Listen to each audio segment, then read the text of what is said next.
Hey there, creepy peeps. My name is Vicky and I like talking about horror movies and horror books all year round. So if you also like talking about those things all year round, you should subscribe. Apologies ahead of time for my voice. It may not even sound that bad on camera, but it sounds stuffed up to me. Recovering from a cold this past weekend, which is why this video is up a day late. But this is the first time I can get through a sentence without coughing up a lung. So here we are.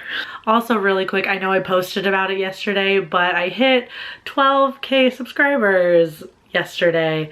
So thank you so much to every single one of you. That's awesome. It's such a nice way to end out this year, which has been a roller coaster ride. So thank you so much. I appreciate every single one of you.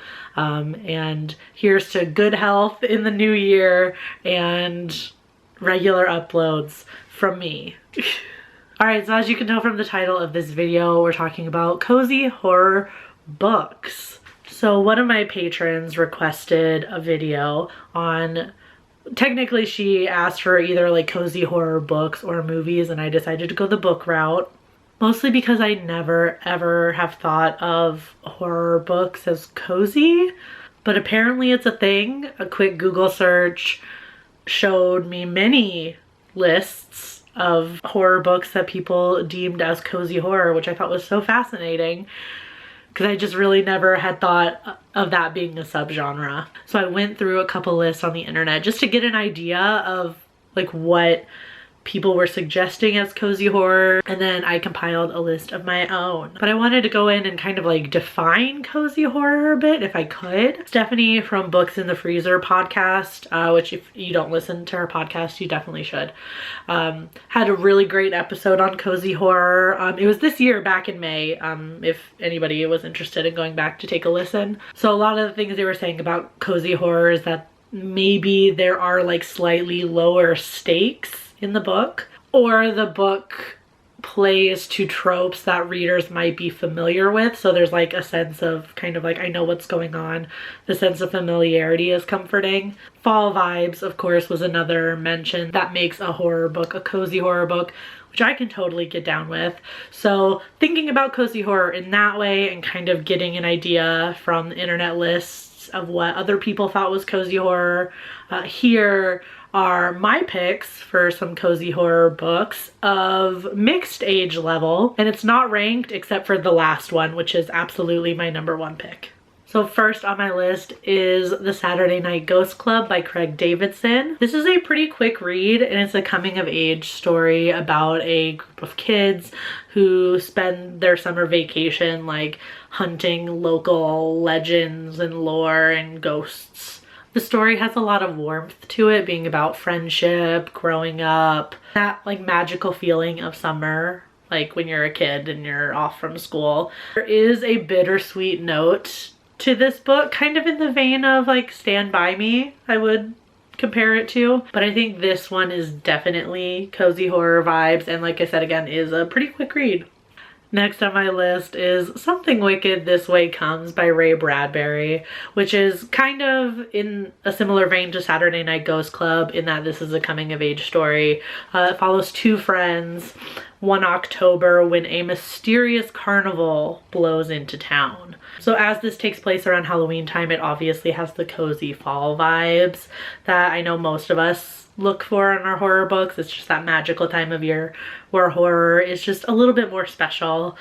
It's sufficiently creepy, and it does have a nice ending. I won't obviously give it away. I wouldn't necessarily, the stakes are like super duper low, but it's not like a bleak or disturbing ending. So for a cozy horror book, I would absolutely recommend this one, or even The Halloween Tree, also by Ray Bradbury. I think these are both like perfect cozy horror picks.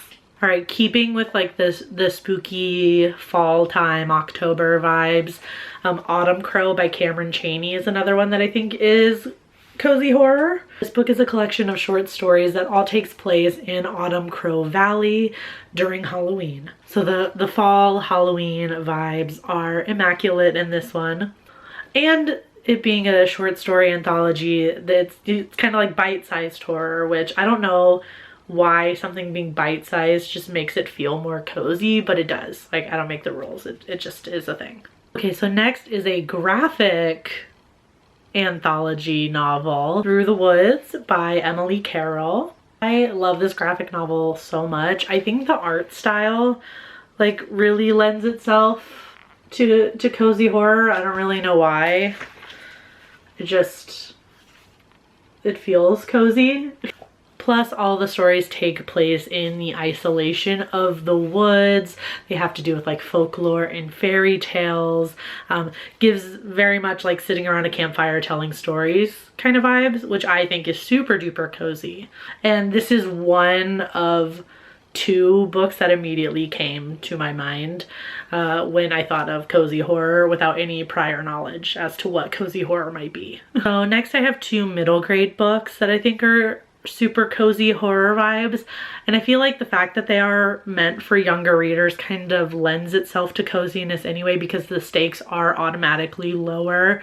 Not that they aren't scary or creepy, but I don't think many authors or publishers are really out to scar children for life by writing something too disturbing for them. Any middle grade horror book is probably gonna fall into cozy horror, but these are my 2 picks.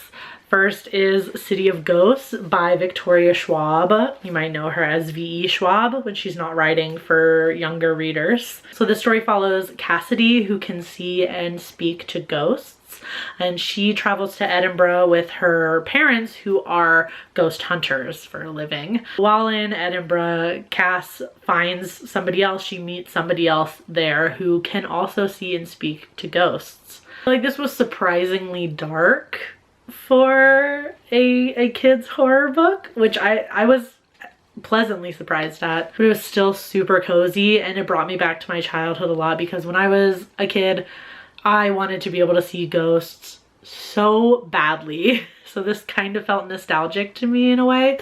The second middle grade book of my choice is The Graveyard Book by Neil Gaiman. I feel like Gaiman does cozy genre stuff very well. There's always some sort of like whimsical thing going on with his stories, which I think is very cozy. So The Graveyard Book follows a boy called Nobody who was raised in a cemetery by the dead. There is more to the plot, like there's a serial killer, somebody might be out to kill Nobody, but the main thing here is that Nobody is coming of age in a cemetery, and I feel like that's just like super cozy in a macabre sort of way. The story is so heartwarming and bittersweet, and the ending makes me cry, and it might even make me cry just talking about it. So I'm not gonna mention the ending, but I did a video, I don't know how long ago it was now. I read a whole bunch of books. It was a kind of a long video, but I read this book in that video. And you can, if you want to witness me crying talking about the ending of this book, I'll link it up here. Next one on my list is one I'm still technically reading, but I feel like thinking about this prompt, it just fits the cozy horror genre so well, I think. And that is A Haunting on the Hill by Elizabeth Hand. Is the first authorized return to the world of The Haunting of Hill House by the Queen, Shirley Jackson. And it follows a playwright whose girlfriend and friends all gather at Hill House to work out and practice and rehearse her new play that has just got funding. And of course, as this is Hill House, things are gonna get creepy, things are gonna go wrong. And I just feel like pretty much any gothic horror novel could fall under the cozy genre. Just something about like exploring dark hallways via candlelight and, you know, like ghosts moving out of the corner of your eye. Like that just like screams cozy to me. I don't know. Maybe it's because it's a familiar trope, which is part of the definition of cozy horror mentioned. You know, there's something familiar about it. You kind of know what's going to happen more or less. And so that sense of familiarity lends itself to coziness. All right, and finally we have the only ranked pick on this list, takes the #1 spot. As I mentioned at the beginning of the video, I kind of took a stab at picking some books that I thought might be cozy horror before I kind of looked into what other people were choosing or what the definition of cozy horror might be. The other book of the 2 books I mentioned that immediately came into my mind when I thought of cozy horror, or what could be cozy horror. And that book is Cackle by Rachel Harrison.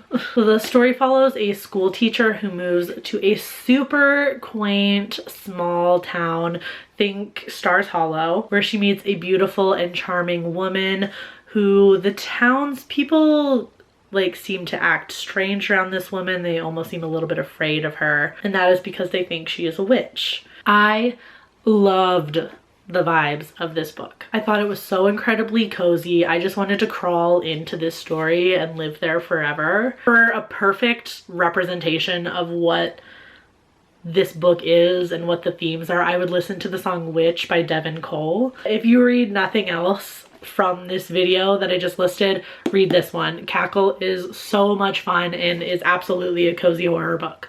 There you have it. Those are my cozy horror picks.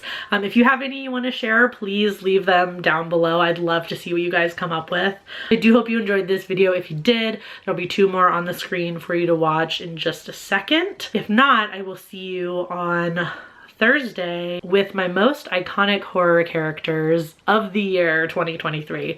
So until then, stay strange. Bye!